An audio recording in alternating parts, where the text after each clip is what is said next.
제가 딱 결론부터 말할게요. 여러분, 남자친구가 삶의 1순위가 된다? 100% 망합니다. 여러분 안녕하세요. 세상 쉬운 연애 세시연입니다. 모든 연애의 패턴을 보면요, 사람은 다를지언정 거의 대부분의 패턴은 비슷하게 흘러갑니다. 우리가 만약에 10대거나 20대 초반이라면 막 시작부터 두근두근 매일 그 사람이 생각나고 그런 떨리는 마음, 연예인을 보는 마음으로 연애를 시작하지만 그런 순수했던 시기가 지나고 나면요, 그런 마음을 가지고 연애를 시작하는 사람은 거의 없을 거예요. 저 역시도 여전히 과거처럼 순수한 사랑에 대한 열망을 가지고 있어요. 진짜 그때는 뭐 아무것도 없어도 여자친구랑 집 앞에 1시간씩 산책만 해도 그냥 그거 자체로 너무 행복하고 좋았거든요. 아마 그 어린 시절의 감성을 기억하시는 분들은 충분히 이해하실 거예요. 이렇게 보면요, 우리는 사실 나이를 먹어가면서 너무 많은 걸 알아버린 것일지도 몰라요. 우리가 아무것도 모르는 아기를 보면서 순수함을 느끼는 것도, 또는 애완동물들을 보면서 힐링이 되는 것도요, 사실은 그들이 가지고 있는 순수함 그 자체에 대한 동경을 가지고 있다고 생각을 합니다. 자, 갑자기 추억에 젖었네요. 다시 주제로 돌아와서 우리의 목적, 질리지 않는 사람이 되는 거죠. 자, 이 내용을 설명하기 위해서 지금 제가 말하는 핵심 개념부터 확실하게 이해하고 넘어가셔야 합니다. 자, 집중해주세요.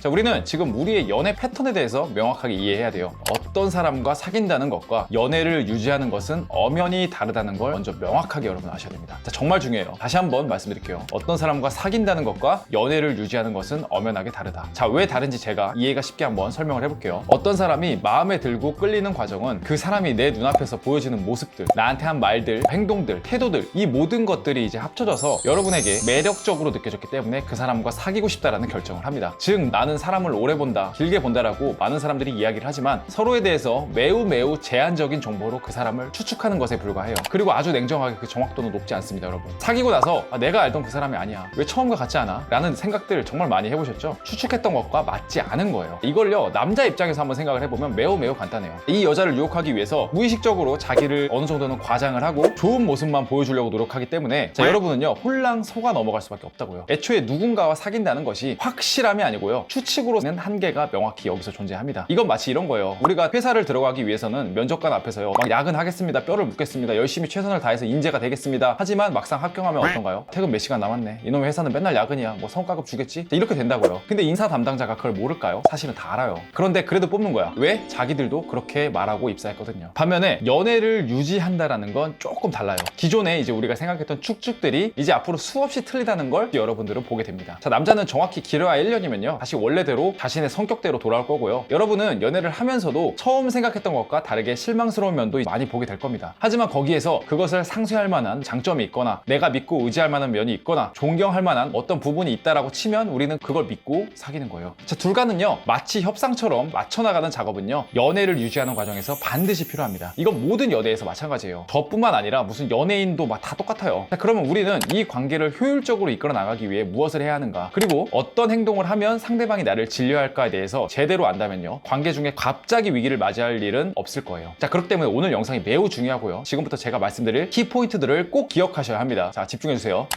연애 유지, 즉 연애 단계로 들어가게 되면요, 남자가 관계 속에서 최우선시하는 것은요, 바로 안정감이에요. 아, 우리 무탈하자, 그냥 무난하게 흘러가자, 이런 관계를 대부분 선호합니다. 사실 여성분들 입장에서는요, 이러한 남자의 자세에 대해서 서운함을 느낄 수 있어요. 나는 조금 더 설레고 같이 더 재미있는 걸 했으면 좋겠는데 왜 이 남자는 뭔가 무던한지. 자, 이건 남자가 삶을 대하는 자세를 보게 되면 조금 더 이해가 편하실 거예요. 남자는 본능적으로, 무의식적으로 자신의 환경을요, 경쟁 상태, 생존해야 하는 상태로 인식을 하게 돼요. 그렇기 때문에 자신의 상태에서 더 위로 올라가기 위해서 많은 시간을 고민하고 그것 때문에 스트레스를 받아 해요. 자, 여자에 비해서 상대적으로 현실을 즐기거나 관계지향적인 측면이 매우 떨어진다는 거예요. 즉, 자신의 하루의 많은 부분을 긴장감과 스트레스를 가지고 살아가기 때문에 거기에 이미 에너지를 모두 소모하고 이제 여자친구를 만나러 갑니다. 이 에너지가 떨어진 상태에서는 사실 새로운 것을 하거나 특별한 것을 하기가 귀찮거든요. 자, 여자친구를 자신의 안식처라고 생각을 하기 때문에 오히려 그때는요, 긴장이 풀려서 편하게 대합니다. 자, 날이 갈수록 더 편해질 거예요. 자, 그 정도는 조금씩 심해질 겁니다. 더 편하게 돼요. 자, 오히려 여자분들 입장에서 내가 여자로 느껴지지 않나? 라고 느낄 정도로 남자친구가 과하게 편하게 대하는 경우도 많을 거예요. 자, 아이러니하죠? 그런데 남자는요, 이 여자를 유혹하는 것, 즉 사귀는 것에 애초에 목적이 있었기 때문에 거기에 많은 에너지를 쓰는 반면에 여자는 남자랑 좋은 관계를 유지하는 것 자체가 오히려 목표이기 때문에 거기에 더 많은 에너지를 쓰는 이런 비대칭적인 구조를 이루는 게 남녀의 연애 패턴입니다. 자, 신기하죠? 그렇기 때문에 서로가 서로를 이해 못하고 수많은 갈등들이 나오는 거예요. 지금 제가 말씀드린 패턴에 남녀에 대한 사전 지식이나 이해도만 높아도요, 장단컨대 왜 남자가 서운한 행동을 하는지에 대한 이해가 한 50% 이상은 상승할 거예요. 서로 갈등도 정말 많이 줄어들 거고요. 자, 이런 비대칭적인, 즉 남자는 서로의 관계 유지에 대해서 에너지를 적게 쓰고 여자가 많이 쓰는 상황이 오면요, 이제 대부분은 여성분들이 서운한 점을 이야기를 합니다. 사실 제가 여자였어도 당연히 서운할 것 같거든. 남자도 처음엔 그것에 대해서 고치겠다고 이야기를 해요. 그런데 그게 고쳐지나요? 다들 얼마 못 갑니다. 얼마 못 가고 다시 돌아오죠. 그리고 이 서운함은 누적이 돼요. 자, 그러면 남자는 관계 자체를 역설적으로 일처럼 이제 판단을 해요. 자, 투정이나 의심 이런 것도 마찬가지예요. 제가 아까 처음에 말씀드렸죠. 무던하고 안정감을 남자는 중요시 여긴다고. 그런데 이러한 갈등은요, 남자 입장에서는 안정감에서 멀어지게 만듭니다. 집착 역시 마찬가지예요. 인생 한탄 역시 마찬가지예요. 처음엔 내가 다 들어줄게 이런 말 여러분 믿지 마세요. 자, 그것도 한두 번이지. 그게 누적이 되면요, 대부분의 남자들은요 스스로 안 좋은 결론을 내리고 여러분에게 통보를 합니다. 어떻게? 나 너무 지쳤어. 아마 매우 익숙한 패턴이실 거예요. 모든 헤어짐의 80%는요 감정적인 지침이에요. 즉 이런 투정, 인생 한탄, 집착, 의심, 서운함이 누적이 되고 쌓이고 쌓이면서 지쳐버리고 어느 순간이 되면 그 관계 자체를 그냥 아예 놔버려요. 가장 많이 남자가 여자를 질려하는 순간이에요. 솔직히 참 아이러니해요. 여자가 서운함을 이야기하는 것은 의도적으로 보면 우리의 관계를 더욱 좋게 하기 위해서인데, 남자는 그게 쌓이면 지쳐버린다는 것. 하지만 이게 남녀의 기본적인 연애 패턴이에요. 이건 남자가 이상한 것도 아니고 여자가 이상한 것도 아닙니다. 그냥 하늘의 뜻이겠죠. 중요한 건요, 우리가 이 부분을 알고 있느냐 모르고 있느냐예요. 자, 모든 헤어짐의 80%는 뭐다? 감정적 지침이다. 그렇기 때문에 여기서 매우 중요한 원칙이 나와요. 제가 맨 처음에 여러분한테 이야기했던 말, 남자가 인생의 1순위가 되면 본인의 삶도 힘들어질 뿐이와, 자, 이 관계 역시도 더 안 좋은 방향으로 흘러가게 됩니다. 그 남자에 의해서 내 감정이 영향을 받고 하루가 좌지우지 된다고 생각을 해보세요. 이 남자는 기본적으로 여러분을 행복하게 하지만 서운하게도 만드는 존재인데, 그런 것들에 대해서 매번 좌지우지 된다면 내 기분이 매일매일 왔다 갔다 할 수밖에 없다고요. 자, 그리고 그런 서운한 점에 대해서 계속 떠올리고 생각할 수밖에 없어요. 그 의도가 우리의 관계를 좋게 만들기 위해서라도 결과적으로 남자는 하나하나 감정적으로 지치는 것들을 쌓아가면서 관계가 헤어짐으로 가게 됩니다. 그렇기 때문에 명확하게 남자친구가 삶에서 가장 중요해지면 안 돼요. 본인 스스로 삶에서 본인이 집중할 무언가가 반드시 있어야 합니다. 자, 없으면 만들어서라도 있어야 돼요. 자, 이 남자친구랑 조금은 거리를 두는 것이요, 오히려 둘 간의 관계의 밸런스를 건강하게 맞춰줍니다. 이거 매우 중요해요. 자, 여러분은 여러분 스스로 남자가 있든 없든 집중할 무언가가 반드시 있어야 됩니다. 지금 없다면 만들기라도 해야 돼요. 자, 그리고 여기에서 바로 중요한 두 번째 지침, 더 센 지침이에요. 자, 헤어짐을 여러분 항상 생각하세요. 자, 잔인하죠? 잔인하지만 여러분 현실이에요. 자, 여러분은 결혼하지 않으면요, 어차피 분명히 헤어지게 돼요. 자, 왜 헤어짐을 생각해야 하느냐? 지금부터가 정말 중요합니다.